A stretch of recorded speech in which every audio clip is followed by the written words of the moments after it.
Hello guys, welcome to 5th generation hobby shop and welcome to another vlog. Welcome to quick review guys. Ngayon magre-review tayo ng isang bagong unit. So, mayroon tayo ditong isang airgun pistol na i-review. This is the Umarex airgun pistol, Umarex Germany. As you can see, mayroon na siyang kasamang case.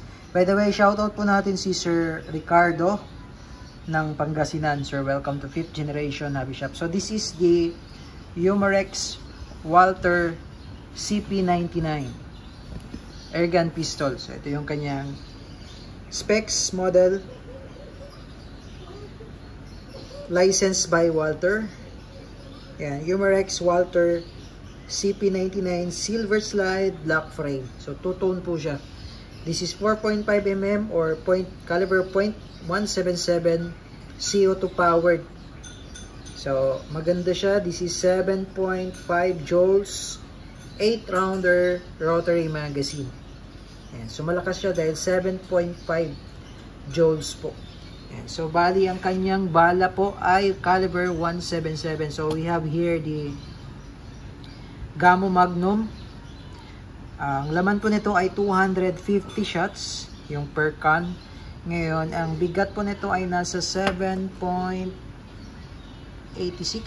ba? Yeah, 7.86 grains. Gamo Magnum Energy. So ito po siya. This is pointed pellets. Ayan. So yan po yung kanyang bala. Caliber .177 lead pellets. Okay.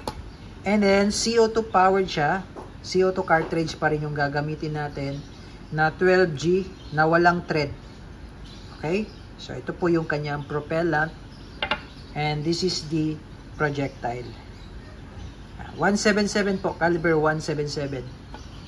Okay. So ito po comes with hard case. Umarex Germany, Umarex Walther CP99. So, buksan na natin. So, ito siya. So, yan po yung unit. Ayan. Walther CP99.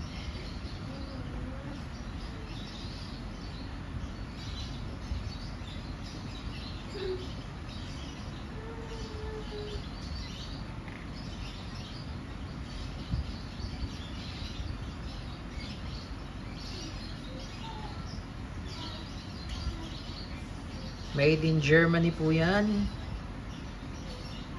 Serial number, markings,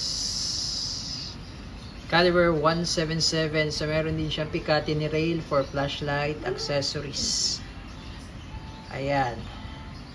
So iisa-isahin po natin yung specs and details po nitong ating Walther CP99 airgun pistol caliber .177.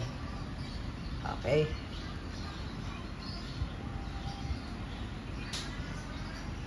Okay, welcome again to 5th generation hobby shop, and again shout out po kay Sir Ricardo.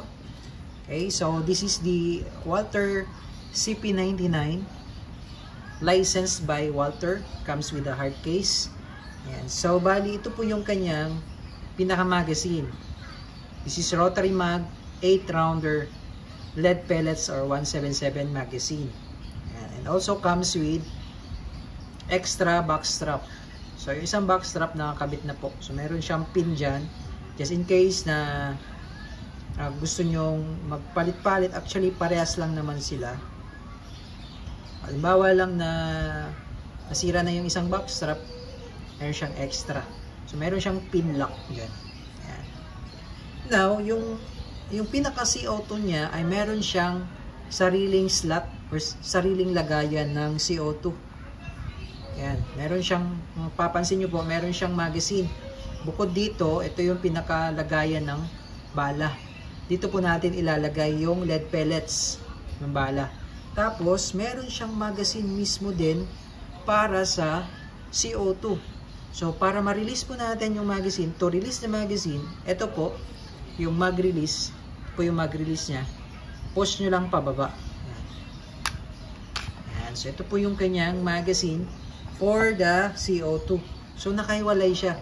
Usually, yung sa mga ibang unit natin, dito yung lagayan ng bala sa magazine at andito na rin yung slot lagayan ng CO2. Pero for this particular Walther CP99, nakabukod yung magazine ng CO2. Nakabukod din po yung magazine for the pellets. So mamaya po itatackle natin yan. Okay? So dito muna tayo sa magazine ng CO2. Yan yung kanyang valve. So po pwede natin siyang higpitan mamaya yan. Ito naman po yung isang valve. Lagyan natin yan ng oil. Now, dalagyan muna natin ng oil yan.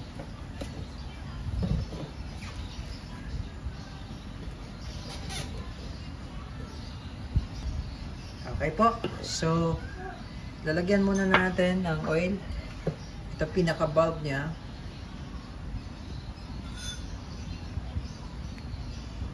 Okay. So, kung makikita nyo po, meron siyang dalawang parang butas. Ay, dalawang butas. So, ito po yung purpose niyan. Meron siyang bulb tool. Pero wala pa po siyang kasamang bulb tool. Ayan. Ito yung bulb tool na ginagamit ko kapag maghihigpit ako ng bulb. So, ipitan natin. Okay, so mahigpit pa naman siya. So, okay lang siya kahit hindi natin siya. Mahigpit pa siya. Okay, so yan yung bulb tool na ginagamit ko. Kasi minsan lumuluwag ko ito. Ayan, tapos ngayon, lagyan na rin po natin yung dito sa part na to. Okay. So, mapapansin nyo po dito meron siyang wheel. Ito, umiikot po yan. Ayan, umiikot. Ito po yung wheel adjuster para po mahigpitan natin yung distance between the CO2 at saka itong wheel. Ayan, so pag ipapasok mo siya, yan, meron naman po siyang indicator dito, arrow. Ayan, open, then power. Ngayon po, pag maglalagay po kayo ng CO2, i-open nyo lang, i-open nyo po muna tong mag-base nya. So, ang open is clockwise. So, ilalagay po muna natin siya sa open. Ayan. So, ito-twist lang natin siya. So, kanina po ganyan siya, di ba? Ayan, ganyan. Ngayon, iti-twist lang natin siya pag ganyan. Ayan. Ngayon po, ilo-load po natin. Ito yung cartridge CO2. Ilalagay po natin. At, kanina, inikot-ikot natin. Medyo masikip siya. Ngayon, luluwagan lang natin. Ayan. Adjust lang natin. Tapos ipapasok natin hanggang sa lumapat siya. Okay? So, luwagan lang natin ng konti. Then, ayan. Ngayon po, higpitan natin. Ang ikot naman po ay clockwise. Kanina, ang ikot natin para lumuwag yung wheel is counterclockwise. Ngayon, clockwise naman po. Ayan. Clockwise po ang ikot para po humigpit lang po. Ayan. So, steady lang tayo dyan, no? Humigpit lang po yung CO2. Kailangan po kasi mahigpit siya. Para pag tinwist natin to, mahigpit na siya, ipupush niya yung CO2 para mabutas. Yan. Kasi pag ito po maluwag, tapos inikot nyo, tinwist nyo to, pag maluwag po ito, sisingaw. Kasi hindi siya mahigpit na mahigpit. Okay, so higpitan lang natin. Ayan. So pag mahigpit na po, hindi nyo na maiikot yung wheel. Pag mahigpit na po siya, that's the time na iti-twist natin. So iti-twist natin to, ayan, for power naman. Ayan, power. Ito po. Ayan. So, ganyan po yung ikot, no? Ito, twist natin. Okay. Ayan. Okay, so, yan po. May butas na po yan. Punctured na po yan kasi mahigpit na po yan. Okay? So, na-twist na natin. Ngayon, pag i-release nyo naman siya, babalik nyo lang. Ayan, open. Open. Pero pag nirelease nyo, syempre, pag may laman pa po ito, pag nirelease nyo yung CO2, mauubos na yung pressure niya kasi punctured na po yan. Okay? Disposable po kasi ito. Okay, so ayan po, yung sa magazine niya. Okay, bali yung material niya ay plastic lang siya. Ito, aluminum. Etong part na to na nakikita nyo po na kulay white, aluminum po yan din. Etong black na to hanggang dito, plastic po yan. Pero matibay po siya, no? Ayan. So, yan po yung kanyang magazine. Now, ito naman po yung kanyang rotary mag. Ayan. Okay, so ito po yung kanyang rotary mag. Comes with 2 rotary mags. So 8 rounder po bawat isa. Okay? Dalawa po yung kasama. Ngayon, ito po, may makikita po kayong gear. Ayan, gear po. Sa kabilang side, wala pong gear yan. Ito po yung harapan. Ito po yung harapan po. So ito po yung lead pellets. Ito yung lead pellets. Ito po yung head. Ito naman yung nose. So pag ganyan po yung pasok ng bala. Ayan. So ito po yung, tandaan nyo po, ito po yung harapan, yung may gear. Kasi yun po yung kakapit doon. Mamaya papakita ko po sa inyo. Ayan. So bali 8 rounds po yan.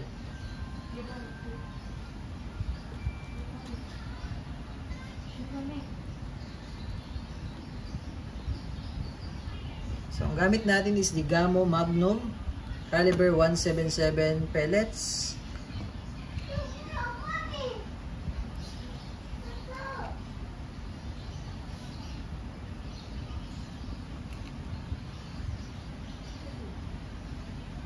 Ayan po. Okay, so ngayon po, saan po natin ito ilo-load? So, dito lang po natin siya ilo-load. Ngayon, split slide po kasi ito, no? Para po ma-release natin yung slide, ito po, ito pong part na to, ito po yung slide release, para po ma-release kasi mag-o-open po ito eh. Ipo-push nyo lang siya pababa. Ayan. Okay, push pababa. So makikita nyo po yung butas yan, yung pinaka-gear nya, yung pinaka-butas pala dyan. Dyan po papasok yung gear, itong pinaka-gear, para umikot itong rotary magazine natin. So, pag ganyan po yung pasok, ito yung gear, pag ganyan. Hindi po siya pwedeng magkabaliktad po. Hindi po yan iikot. Okay? So, ganyan po. Pag ganyan. Facing na ganyan. Pasok mo lang siyang ganyan.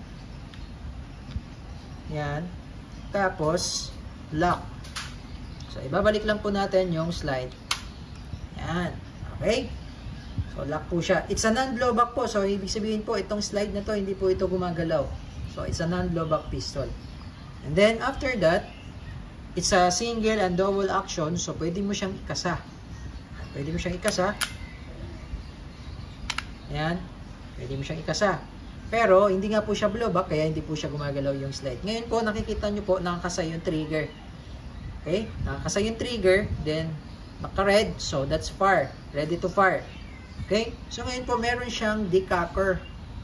Di ba, nakasa nyo po, and then hindi nyo na po itutuloy, hindi nyo na po ipuputok, i-push nyo lang po itong part na to, itong kulay itim na yan, pupush nyo lang, push down po, para po madikak. So, tingnan nyo po, madidikak siya.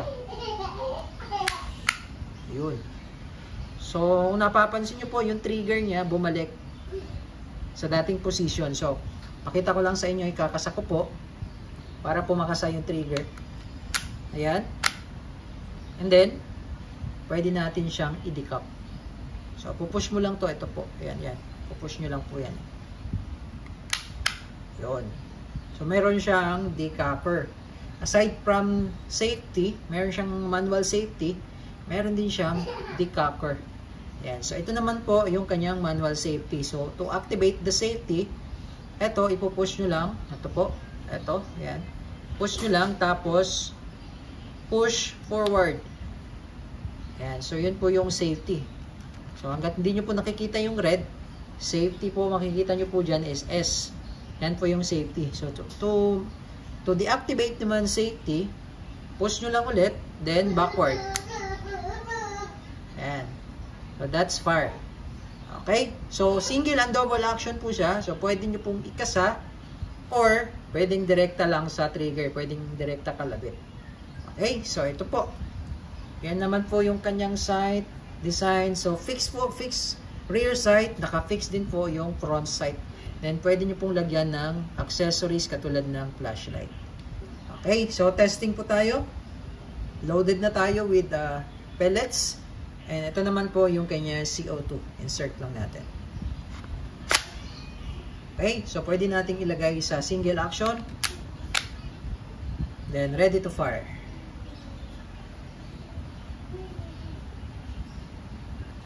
Okay, firing Walther CP99 airgun pistol, caliber 177, lead pellets, engaged and single action. Firing. Okay, so this is 7.5 joules, kaya malakas talaga siya, pati yung burst down niya malakas din. So ngayon, proceed tayo sa double action naman. So hindi ko na siya kailangan ikasa pag double action. Direkta na sa trigger.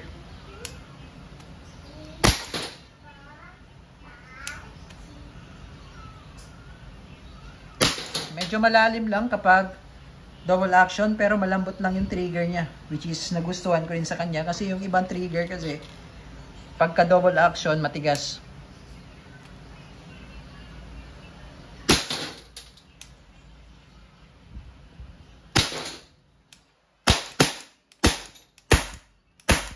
Okay, so wala na siyang bala. So 8 shots, 8 rounds rotary mag, so it comes with 2 rotary mags. Okay? So ngayon po, to release the rotary mag, ganun pa rin po. Push down nyo lang po itong mag-release. Ayan, so wala na siyang bala. Then babalik nyo lang po. Okay? So pwede nyo po siyang ilagay sa safety. Or pwede nyo i-release yung magazine for safety. Hanggat wala po yung hangin, hanggat wala po yung magazine, hindi siya puputok. So for safety, nakaalis yung magazine, rotary mag, and nakaalis din yung magazine for the CO2. Okay?